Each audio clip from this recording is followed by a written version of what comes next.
अगर आपके बुक में ये नहीं लिखा है तो आप लिख दो, क्योंकि 60 साल में शुक्र बहुत बलवान होता है।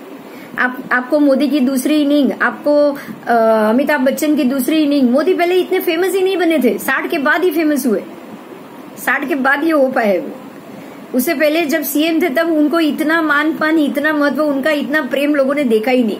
लेकिन जब से वो प्राइम मिनिस्टर बने तब 125 करोड़ देशवासियों को प्रेम करने का उनको मौका मिल गया। ये ओनली बिकॉज ऑफ उनके 10th हाउस में बैठा हुआ शुक्र है।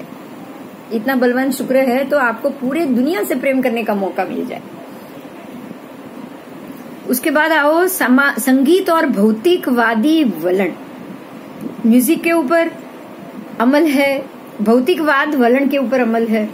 आपको फैशन जगत, आपको सिने जगत, पिक्चर जगत, घूमने का, मनोरंजन, फिर गाड़ियों का शौक, नई नई गाड़ियों का शौक, नई नई चीजों को लाने का, कपड़े पहन के घूमने का, एक अपनी एटिकेट खड़ी करने का, एक क्योंकि इनका सबसे ज्यादा अगर शुक्र का प्रभाव आता है तो वो शो पे आता है। शो मतलब दिखना, शो नेचुरल शो की बात है, गलत शो की बात नहीं। ये लोग दिखने में भी बहुत सुंदर दिखते हैं। 72 कला महिला की, 64 कला पुरुष की। प्रभुत्व है वीर्य के ऊपर, संजीवनी विद्या के ऊपर। ये दोनों चीज बहुत महत्व की है। मरे हुए को जिंदा करना और नए संतानों का जन्म देना, ये एक क्रिएटिविटी, और वो भी दुनिया चलने की क्रिएटिविटी। इसके बगैर ये दुनिया चलेगी नहीं। अगर अगली पीढ़ी नहीं तो आपकी दुनिया खत्म। अगर अभी जितने भी मेल और फीमेल है, सारे के सारे आदम और ईव, अगर कोई संतान ही पैदा नहीं करेंगे तो अगली पीढ़ी ही नहीं आएगी। ये दुनिया यहीं पे खत्म हो जाएगी। इसीलिए शुक्र का ये सबसे बड़ा कार्य है, वो है वीर्य से संतान की उत्पत्ति। शरीर का ये राजा है। शुक्र को आप शरीर का राजा जरूर मानो। और राजा अपने आसपास तो ठाठ माठ लगाएगा ही लगाएगा।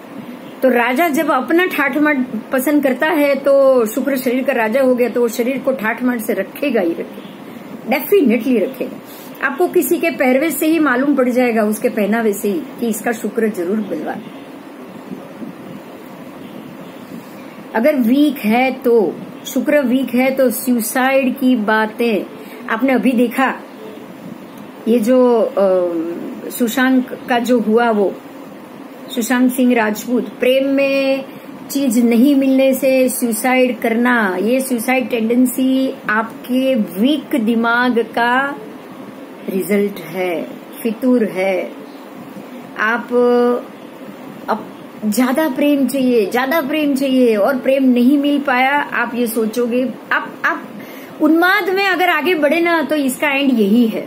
मैंने उन्माद के लिए बहुत कुछ बोला है, मेरे आगे के वीडियो जरूर देख लेना। आप सब वीडियो भी है और आगे का जो ध्यान का सेशन है उसमें उन्माद और प्रेम और ये सुसाइड की तो पता नहीं क्या हुआ था मुझे। पिछले 10 दिन से मेरे जो भी एपिसोड रिकॉर्ड हुए ना, लगभग ध्यान के 7, 8, 9, 10 चारों सेशन पूरा ध्यान, प्रेम और उन्माद, उसके अलावा कुछ है ही नहीं। पता नहीं मैंने क्यों ये टॉपिक लिया था, मुझे ही खुद नहीं समझ में आ रहा है। लेकिन मन को काबू करना, मन की चंचलता को कम करना जितना जरूरी है ना, उतना शायद जीना भी जरूरी नहीं। अगर आपने ये नहीं किया तो आपकी जिंदगी कब धूल में मिल जाएगी आप सोच भी नहीं पाओगे, आप सोच भी नहीं पाओगे। इसलिए कभी भी किसी भी चीज में अति नहीं करनी है।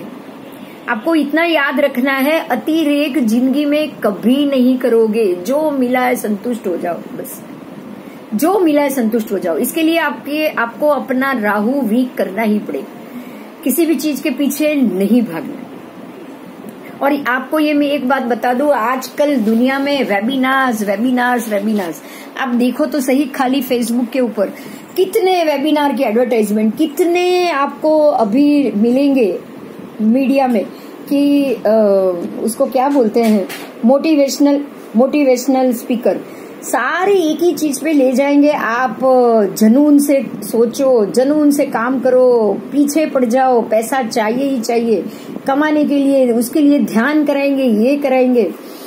इंसान को पागल बनने में यही फैक्टर काम आता है।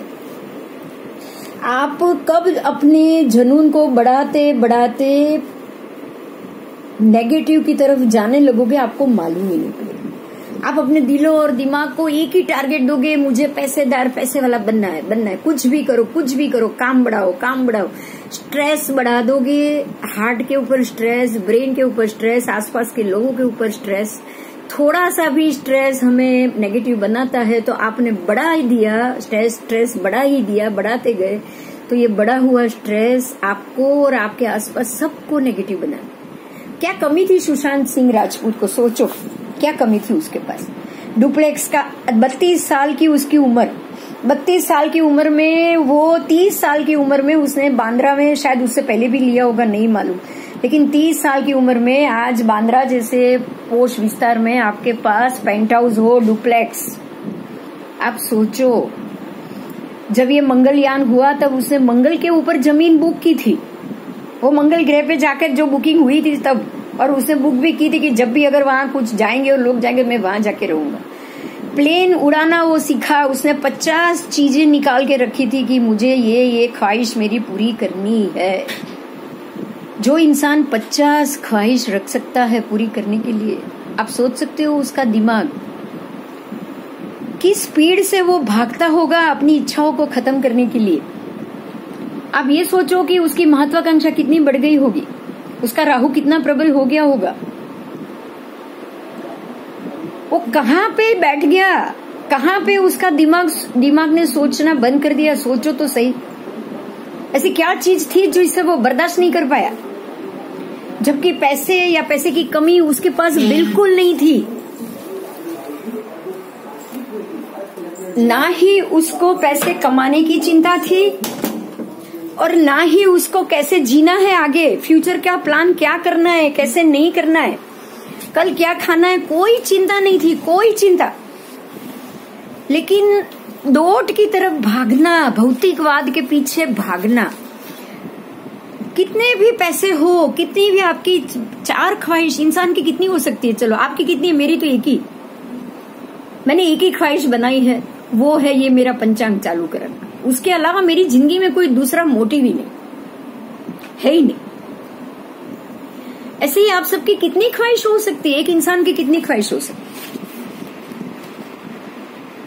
50 ख्वाहिश आपको क्या कर सकती है, बस सुशांत का एग्जाम्पल आप सोचोगे कि 50 ख्वाहिश अगर आपने रखी है तो आप क्या कर सकते हो, आप उससे कैसे जी सकते हो, उसमें से आपको कैसे बाहर निकलना है। आप सिर्फ इतना सोचिए कि अगर मैंने 50 ख्वाहिश रख ली है, मुझे 50 ख्वाहिश के साथ अगर मुझे जीना पड़ा और मैंने 50 ख्वाहिश रख ली और उसमें से मैंने मुश्किल से 5 ही खत्म की, तो क्या बाकी की ख्वाहिशें मुझे जीने देगी? मुझे पागल बनाने के लिए ख्वाहिश ही इनफ है।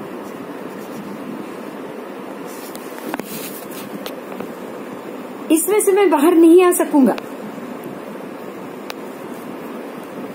आप अगर 50 ख्वाहिश रख रहे हो, 50 ख्वाहिश के साथ जी रहे हो और सोच रहे हो कि मैं इसमें से बाहर आ जाऊं, वो कैसे पॉसिबल है? ये पॉसिबल नहीं है भाई। इतनी ख्वाहिशों के साथ जीना ही पॉसिबल नहीं, और इतनी ख्वाहिशों को पूरी करते करते और आपकी नई नई ख्वाहिशें पैदा हो ही रही है, ये स्वभाव ही बेकार है। आप ये समझ लो, आप अपनी पीछे की ख्वाहिश पूरी करते करते नई नई ख्वाहिश बनाते जाओ ना, ये स्वभाव ही बेकार।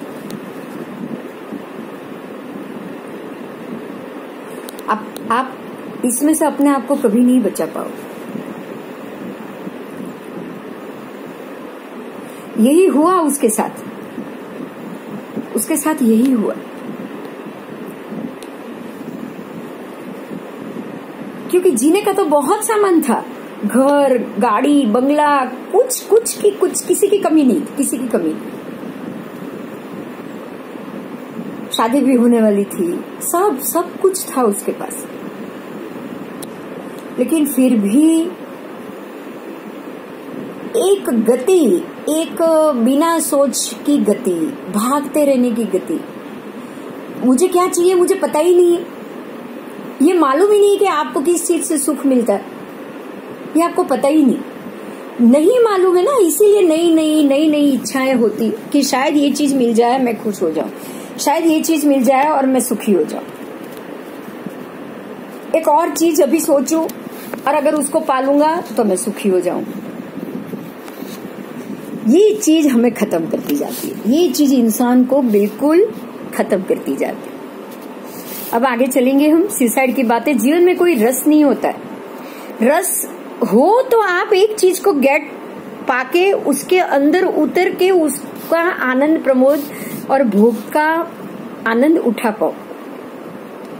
समझ रहे हो आप? जब कोई रस ही नहीं है तो बस लाओ रखो घर में, वापस एक नई ख्वाहिश पूरी करो लेके घर में रखो, वापस एक नई ख्वाहिश पूरी करो रखो। जिस दिन आप नहीं कर पाए ना उस दिन ऐसे टूटोगे कि मालूम ही नहीं पड़ेगा कि आगे का स्टेप में क्या लूं, क्योंकि हारना कभी आपने सीखा नहीं, हारना आपसे बर्दाश्त नहीं हुआ, इसको कहीं ना कहीं हार ही बर्दाश्त नहीं हो पाई।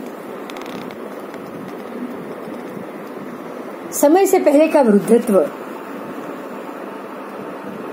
और ऐसे जीवन में कोई रस नहीं रहता। समय से पहले का ही वृद्धत्व आ जाता है, समय से पहले का ही वृद्धत्व और उसके बाद मृत्यु। तो वृद्धत्व तो जल्दी आ गया तभी तो मृत्यु आ गई ना। आप सुसाइड टेंडेंसी रखोगे तो वृद्धत्व तो आपको सबसे पहले आ गया। आप जी ही वृद्धपन में रहे हो, और वृद्धपन में जी रहा आदमी रोगों से मरना चाहता है, छूटना चाहता है। उसके पिछले 5 साल में वो उसने भगवान को उससे 100 बार प्रार्थना करता है, एक घरड़ा, एक वृद्ध इंसान, कि भाई अब तो उठा ले मुझे, चलते फिरते ही उठा ले, मुझे ज्यादा बीमार या ज्यादा पथरी नहीं चाहिए, तो मुझे उठा ले, तो मुझे उठा ले। यही तो सुसाइड टेंडेंसी तो हुई। तो ऐसे मामलों में या ऐसी चीजों में आपको इन सभी चीजों से बहुत संभल के रहना पड़ता है। ये टेंडेंसी आपको बिल्कुल सूट नहीं करती है, किसी को भी सूट नहीं करती है। सुसाइड टेंडेंसी किसको सूट करेगी? कौन चाहेगा कि वो इस प्रकार से जिए? कोई नहीं चाहता। कौन चाहेगा बोलो? अपनी जिंदगी को, अपने जुनून को, अपने महत्वाकांक्षा को, जुनून करना ही, मरना, या मर जाऊं या मैं मार दूं, सामने वाले को मार दूं, ऐसा जुनून आ जाता है। इसी को उन्माद कहा जाता है। उन्माद का दूसरा अर्थ है, नाम है पागलपन। जुनून हो जाता है, मर जाने या मार डालने की इच्छा होती है। या तो मैं करूं, नहीं तो मैं खुद मर जाऊं, मैं मर जाऊंगा लेकिन मैं किसी को मुंह नहीं बताऊंगा कि मैंने ये काम नहीं किया, आई एम फेलियर। आप ये नहीं चाहते कोई जाने कि आप फेलियर हो, इसीलिए सुसाइड की बातें करते हो और एक दिन सुसाइड भी कर जाते हो। इससे बच्चों, हारना सीखो, जिंदगी में हारना सीखो, देना सीखो, बैठना सीखो, चुप बैठना सीखो। सबसे पहले दूसरे को खाना खिलाना सीखो, दूसरे को मौका देना सीखो, दूसरे को पैसा देना सीखोगे ना, अपने आप हारना सीख जाओगे। बीमारी, अब शुक्र क्या बीमारी देता है? ये तो बहुत बड़ी बीमारी थी। सुसाइड टेंडेंसी जैसी कोई बीमारी है ही नहीं, डिप्रेशन जैसी कोई दूसरी बीमारी नहीं है, इतना याद रखना। उसके बाद आता है बीमारी, शुक्र की बीमारी में कफ, सर्दी बहुत होती है, क्योंकि ये पानी का ग्रह है। पानी ज्यादा बढ़ा देता है आपकी बॉडी में, आपके लंग्स में, आपके हार्ट में। टीबी होता है, फ्लू होता है, न्यूमोनिया होता है। ये सारा शुक्र की वजह से बीमारी का फल होता है। उसके बाद है भूखड़ मतलब भूखमरा, क्योंकि जितना शुक्र बलवान होगा, अच्छा होगा, खाने की चीज, पहनने की चीज, घूमने की चीज सारी आपको बहुत देगा। लेकिन जितना शुक्र वीक होगा ना, आपको इन सभी चीजों से महरूम रखे, खाने से, पहनने से, घर से, गाड़ी से। भिखारी की जैसी हालत, राजा हरिश्चंद्र की तरह राजपाट छोड़ के वन में घूमना पड़े, बच्चों को और बीवी को बेचना पड़े, ये सारा शुक्र वीक होगा तब का फल होता है। बड़े आंत की बीमारी, लॉन्ग इंटेस्टाइन की बीमारी, उसके बाद कोलाइटिस जो इंटेस्टाइन में इकट्ठा हो जाता है, वो सारा उसकी वजह से। साथल मतलब थाइस, जांग, गुप्तांग, क्योंकि ये सारा शुक्र का पोर्शन है, शुक्र का एरिया। छाती, पीठ, चेस्ट, बैक, गला, गर्दन, ये सारा लंग्स, आपके लंग्स के आसपास का एरिया। अगर लंग्स में कहीं भी गांठ होगी या आपको ये जो कहते हैं ना टीबी होगा या फ्लू होगा या ऐसा कुछ भी होगा, तो वो सीधा आपके